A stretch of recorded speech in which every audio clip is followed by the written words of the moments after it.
Good morning, Bucknutters. Welcome to the Bucknuts Morning 5 here on Wednesday, September 17th, 2025. I am Dave Biddle. I am joined by Matt Baxendell. Let's start with this defense, man. I couldn't be more impressed with this Ohio State defense. And turns out, Texas looks pretty shaky. I was so impressed they held that Texas team scoreless for 56 minutes. Maybe Texas was the most overrated team in the country coming in, but still, couldn't be more impressed with what I'm seeing from Matt Patricia and this defense. We got a chance to speak with Coach Patricia yesterday, as you know, Bax, and just your thoughts on this defense so far. Well, 3 games under 10 points. That's a pretty good start. And, Ohio is a good football team. I said it before the game. I've said it after the game. That team is probably going to win the MAC this year. They're as good as some of the bottom Big Ten teams. So there's nothing in terms of any shame with that performance defensively. I think, look, we haven't fully tested this team in one major regard, which is, again, the depth that we're going to need inside on the D-line. Texas did run for some yardage against Ohio State, but luckily, due to poor quarterback play, the Buckeyes were able to handle Texas. And, and before all the Texas fans come in here and get all angry about how we're calling Texas overrated, I would say it's not Texas that's overrated. It's Arch that's overrated. I never understood watching his film why he was what he was. He has, the worst footwork you watch throwing the football. But that doesn't take away from what Ohio State did, which was confuse him, make him not understand what was going on in that football game. I think Ohio State's defense is excellent, man. And now we just have to see them continue to perform at this kind of level against the rest of the Big Ten. Starting with Washington in a week. It's kind of weird with the Buckeyes having this early of a bye week, but it's good with a long season to give them a break. But we want to go out to Washington, and you got to handle business there, and then you got to get into the rest of the Big Ten schedule. You got some hard games ahead. Illinois is a game that we're going to find out exactly how scary it is this weekend. They're playing Indiana. Winner of that game probably has the inside track for the number 4 spot in the Big Ten. And, Ohio State has to go to Illinois. Ohio State has to host Penn State. Ohio State has to – I had mentioned Washington already. They've got some challenging games on the schedule the rest of the way, so we're going to have to handle those. And we're going to find out a lot about this defense, but the early returns are very good from what we're seeing. I think this Washington team is very underrated, and Husky Stadium is not an easy place to play. It's a very cool setting, and if Washington can hang in there, it's going to be loud. It wasn't loud back in 2007 because Ohio State just took the crowd out of the game early and kind of blew out the Huskies. They weren't very good that year anyway. That was Tyrone Willingham, wasn't it? Yep. It was the point where Brandon Sain scored that touchdown in the last play of the game, and Tressel started the press conference by apologizing for scoring that touchdown. He wasn't trying to run it up. He was running the ball, and Brandon Sain kicked it outside and scored a touchdown. I think it was 33-7. Ohio State won, something like that. But this is a good team. And I had a former Ohio State player tell me that Damon Williams, Washington's quarterback, reminded him of Antoine Randall, but as a runner, but could throw it better than Randall. I'm like, geez, Randall was a really good college quarterback. And then you had Matt Patricia yesterday. Who was he comparing him to? Kyler Murray.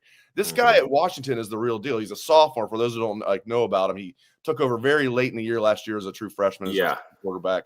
He's good. They've got a good running back. They've got a good receiver. Last name Boston, no relation to David Boston. It sounds like they should be related. Denzel Boston, no relation to David Boston. Big physical receiver. Tough place to play. But I think Ohio State's going to be fine. Same way I'm going to feel about the Illinois game, I'm sure. But this will be a test for sure after the bye week.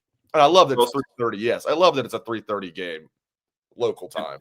It's also the whole way across the country, which that's been it. We noticed that's last year with the Big Ten. Whenever teams crossed the void, if you will, from West Coast to the traditional Big Ten, the visiting team was, I think they only won 40% or 35% of the games. It was a statistical notable difference. It was you have some noise where the road team wins and normally anyways, but it was significantly worse for the road team going to the West Coast and back.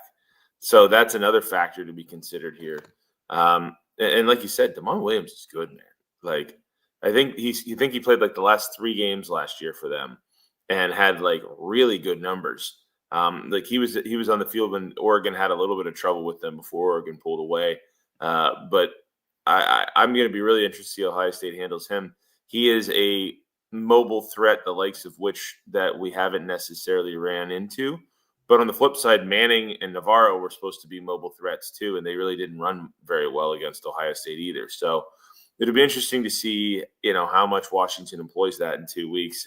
I think both of us are sitting here wishing it was this weekend so we could watch the game, but that's the way the schedule works in a long season where you might play 15 or 16 games. I'm just glad I was looking at the schedule. I'm glad this is one of those weeks in college football where it's like every time slot we have at least one, sometimes 2 or 3 interesting games. So it's not like Buckeyes have a bye week and we're home and it's a terrible schedule of college football. Like, it's going to be fun watching games like, Michigan at Nebraska. It's going to be fun watching this huge Illinois at Indiana game. Whoever thought would say that? Huge Illinois at Indiana game. Indiana slightly favored. I don't know what to expect in that when you got 2 coaches that you know are going to be chirping all week, and Google me, Signetti, who has done a fantastic job there, and Brett Bielema. I'm looking forward to this week's games, man. Yeah, it's there's some weird ones too. Like Texas Tech at Utah is an enormous Big 12 game. Yes. It's a noon kickoff. That means it's a 10 a.m. game in Utah. Like, do you think we're mad about Big Noon? I can't imagine how mad they are about Big Noon. Yeah, that's the biggest game of the year for both those 2 teams because they're the 2 favorites along with Iowa State in the Big 12. Yep. It's an enormous game. So that's a great football game. The Indiana versus Illinois game to me is really interesting. A, it's a night game. B, it's on the road for Illinois. But Indiana's a 5-point favorite. Oh, it's up to 5? That's what I saw last was 5. That opened at like 2.5. It opened at like 2.5 Indiana. That doesn't make sense to me because I think Illinois is the better football team this year. So I don't know. That line doesn't smell right to me. Let me see if that's changed since last night. It's a battle of Memorial Stadiums. Yeah, line Indiana -5.5 is what I'm looking at right here. Yeah. Remember when Indiana who switched I think Illinois did.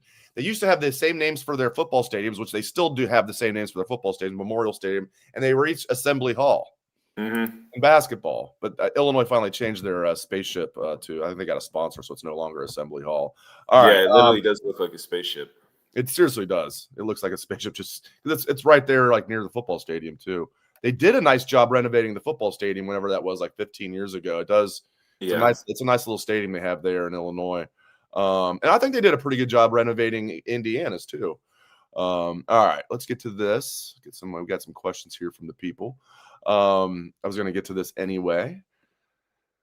Asian Posh Doreen, always good to see you. She says, will Bo Jackson start? I think there's no question in my mind he will be the starter at some point this year. I think sooner rather than later. My guess is against Washington, they'll probably trot out either Donaldson or Peoples as the starter backs.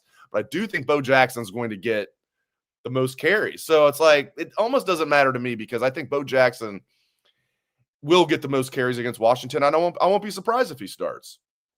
Yeah, and that's I think the biggest.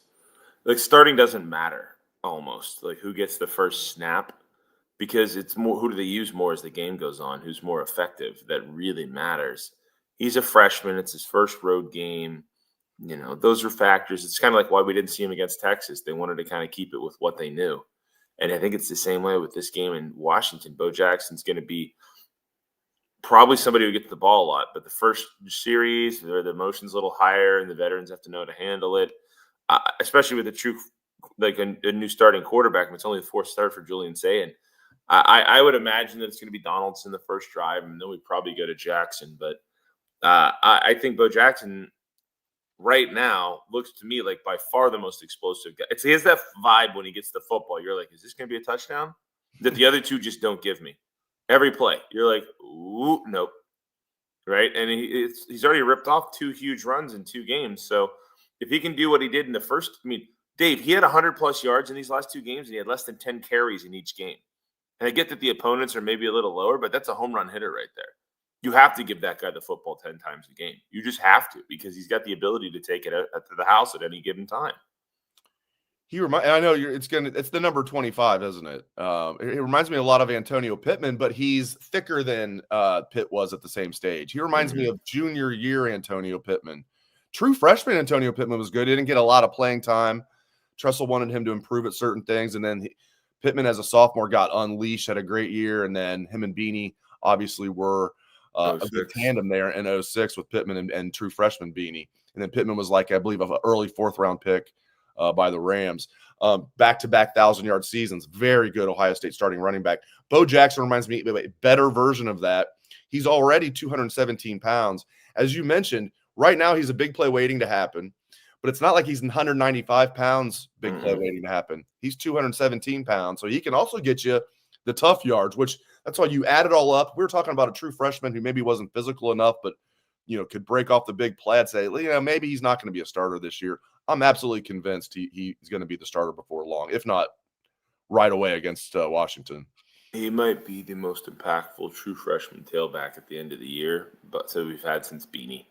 That's kind of where I think we're looking at with this kid. He's trending in that direction. J.K. Dobbins was very good too, but Beanie that for freshman year was a revelation. Because Beanie was bigger, I think, than Bo Jackson. Oh yeah. Beanie was bigger, but Beanie came in at like 235 or something. Yeah, like that. Beanie was nuts. Yeah. But he was that bigger running back that had the ability to take it to the house. I mean, Beanie had numerous carries that year where he blew by guys, and I remember in the Michigan game he had a long touchdown run, and we're like, oh, okay, all right, that's that guy can take off. But that was the same game that Pittman also pulled away from Michigan's defense too. He had his Notre Dame picture with the whole defense chasing him. But I really do think Bo Jackson. I mean, that was 20 years ago, 06 back to Beanie. That I won't be surprised if he has that potential. Let's put it that way.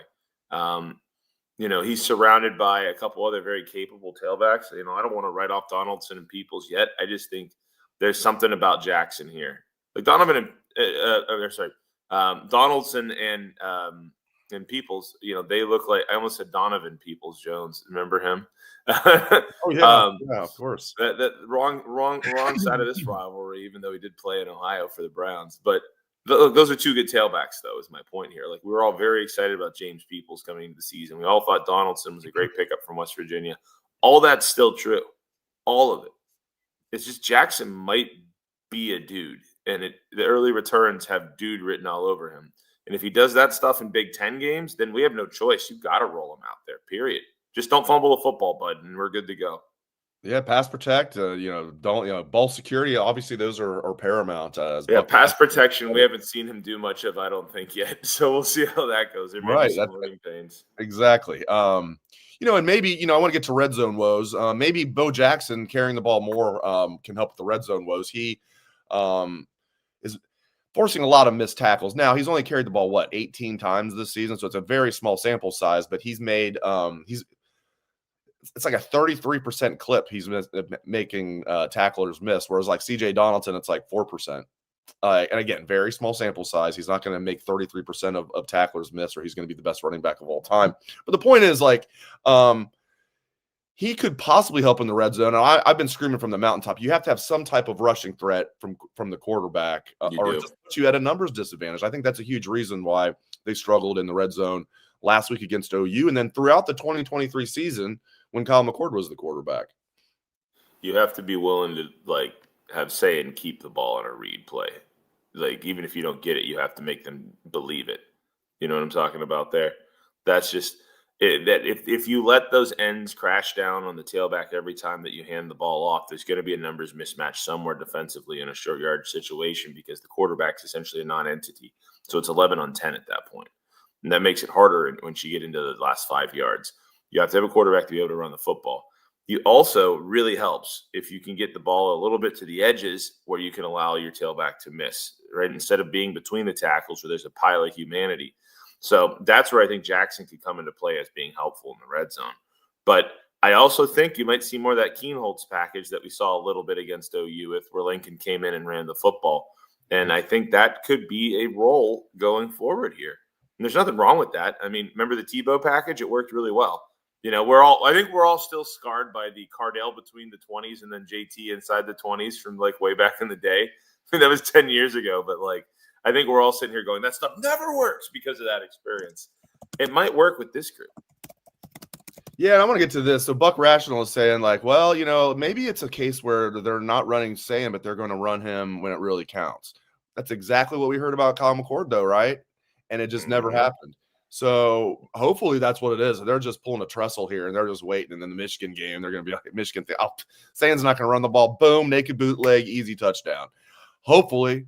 But that's the same thing we were saying 2 years ago, and they just never did it. So I think it's one of those things where certain years Ryan Day just is not going to have his quarterback run the ball. So maybe we will see more of a Lincoln Keenholz package. And the thing about Lincoln backs to that point, it's not Devin Brown. Nothing against Devin, but Devin was beat out by a true freshman at Cal this year, for those that don't know.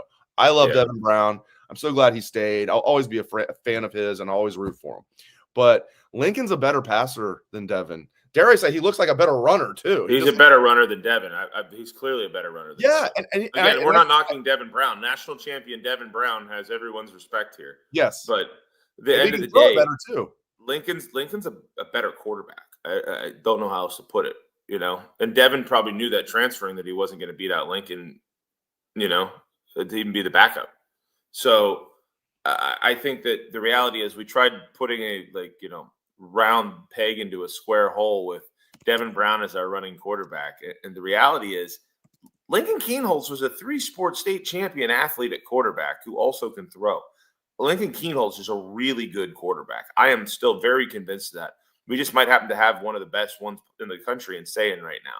So I think at the end of the day, Lincoln Keenholz is going to get his opportunities this year. He's going to get red zone opportunities if we don't execute better. It's just the way it's going to go.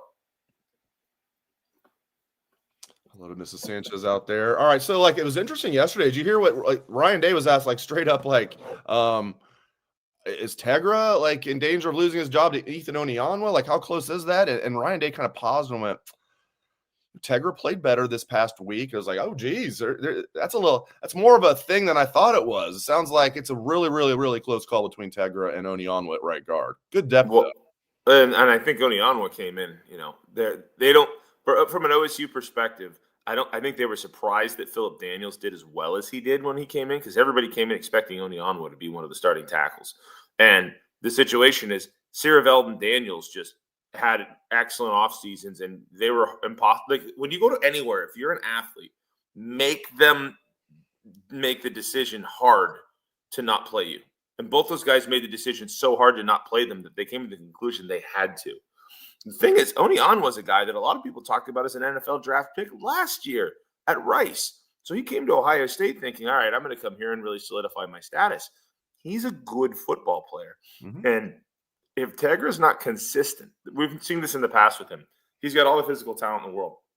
It's consistency, right? And so if he's not playing consistently and they think Onionwa will, that's another high-end offensive lineman just sitting there waiting for his chance to get on the field. I won't be surprised if that happens. And that's, again, Tegra might be playing perfectly fine, but when you have a guy who is playing really well when he gets in there, the coaches are going to give him more run. And it's a guy who's here for 1 year. So it's not a bad thing to build depth, that's for sure. But Onionwa was a guy, too, where you're kind of looking at it like, how do they keep him off the field, knowing what he was at Rice, what he came here expecting to be, too? And if he can play guard at a high level instead of just tackle, you have to do it, I think. It's kind of crazy, man. We're talking about these two, the absolute man children. They're just, Onionwa was listed at 6'7", 335. Yeah, and he's actually lost weight to get down to 335. Tegra's about 6'6", 330. Those are the guys battling it out for right guard. And they're both veterans, too. Onionwa was a fifth-year senior, as you mentioned. Some thought he'd go pro last year, maybe even be a second-round pick. Tegra, was a big-time recruit, was a starter on the national championship team. 5-star recruit, yeah. The other four guys are playing really well. Then you have these two who are battling out at right guard. I love what I'm seeing out of this O-line. I think Tyler Bowen's doing a good job overall. Now, they've got to get better in the red zone. But, again, I think, part of that is the lack of the QB run. But we'll see. We'll see what happens. All right, Will Smith Jr., he got a little shout-out yesterday. I don't know. He's playing one tech. It's a big drop-off, and it's mostly because Caden McDonald is so damn good at football, and he's the ideal one tech.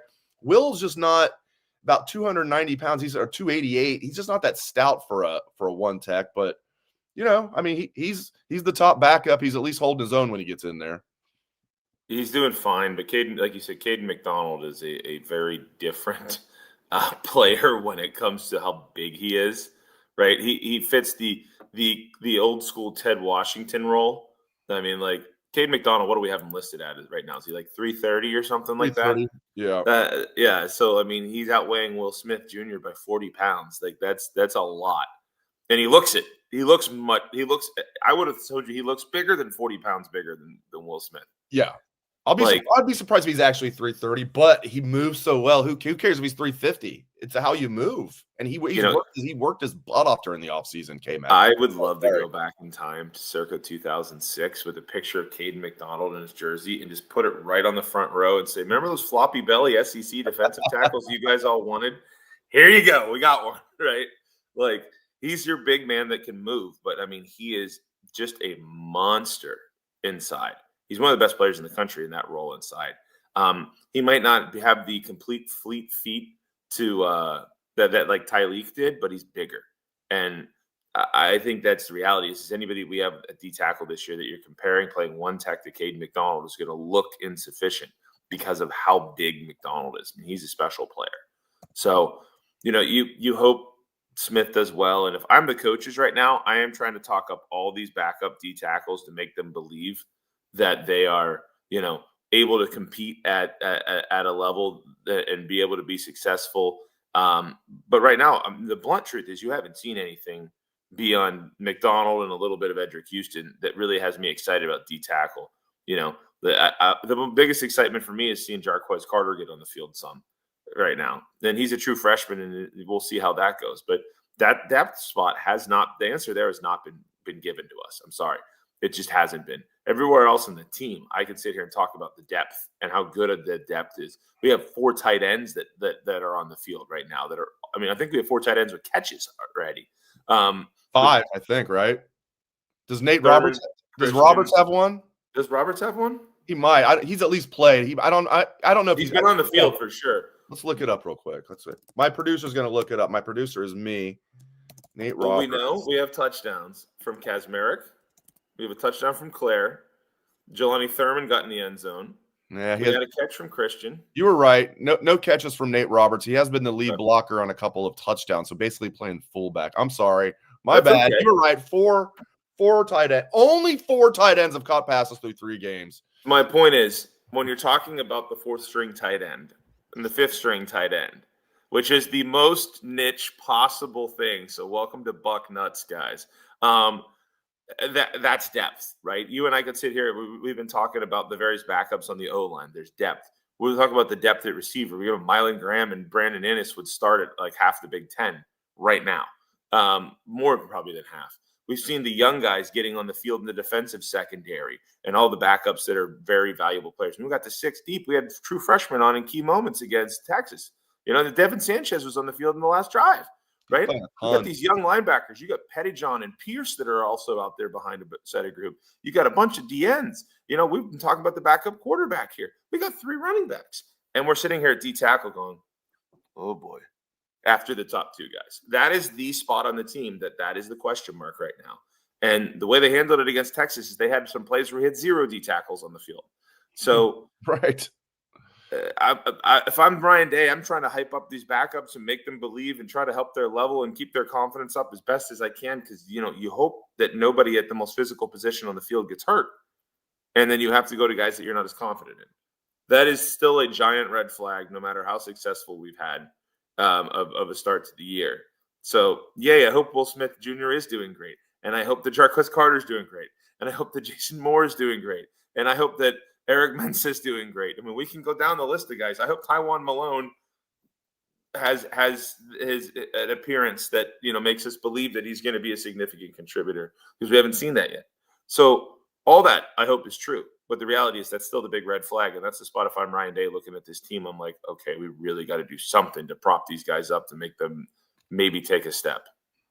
I'll get you out here on this. Punt returner, Brandon Ennis, at least he finished the Ohio University game with a really good punt return. He had went up the middle, went north-south, boom. If he can do that, that's, he can be a good punt returner. I'd still like to see Bryson Rogers back there. I'd like to see in big games, Caleb Downs get a shot here and there. He hasn't returned many punts in his career. Took one back to the house as a freshman at Bama. Took one back to the house here at Ohio State last year. I'd like to see Caleb Downs mixed in there a little bit. I know they're using JJ a little bit. Your thoughts on punt returner? What do you think is going to happen? What would you like to see happen? I would like to never see Jeremiah Smith back there returning a punt ever again. There's no reason to risk the best receiver in college football on a gunner rolling into his ankle on a fair catch. Like, there's no point in that to me. If you want to have your celebrity punt returner, you bring in Caleb Downs in big moments when we need a return against big teams. Otherwise, let Ennis do it. Let Rodgers do it. Make sure they're catching the football. Because I've said this for years. I am the probably least excited person at Ohio State in any way, shape, or form that covers the team, that is a fan of the team, that's an alumni of the team, about the punt returns, right? I'm like the widower who was married to the nicest person in the world that passed with punt returns, and I just can't see it being any better. I had time with Ted Ginn Jr. as my punt returner. It will never be better than that. And every other punt returner is just in the shadow of the greatest punt returner in the history of college football, because Ted Ginn did everything. All right. There will never be a moment in time where you can, 2004 in the horseshoe, when we would stop the opposing team, we were excited not because we got a stop, but because Teddy got a shot at a punt return. That's how electric he was. So I am not excited about punt returners in general. I want them to catch the ball and get our offense back on the field, because our offense is uniformly every single year one of the best in the country. Just don't drop the punt return. To me, the downside of trying to get 10 more yards on a punt return is so great compared to the payoff of the once every couple years punt return touchdown that we get. It's not like Teddy, who could bring it to the house at any time. We got one from Downs last year. When was the last time we returned a punt before that for a touchdown? Like 10 years? Yeah. Something like that? And how many times have we watched fumble punts screw us over the years?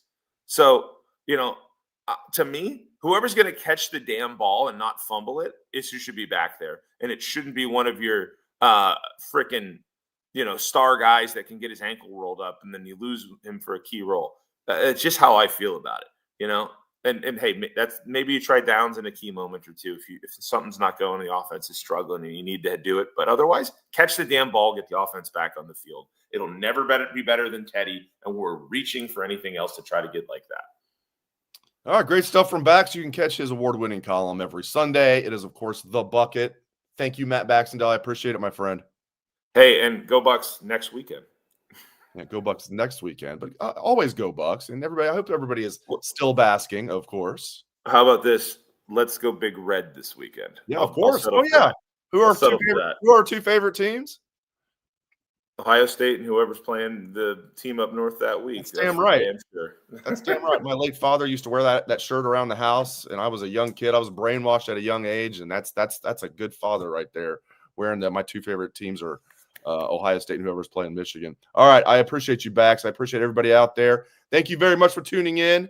Go Bucks.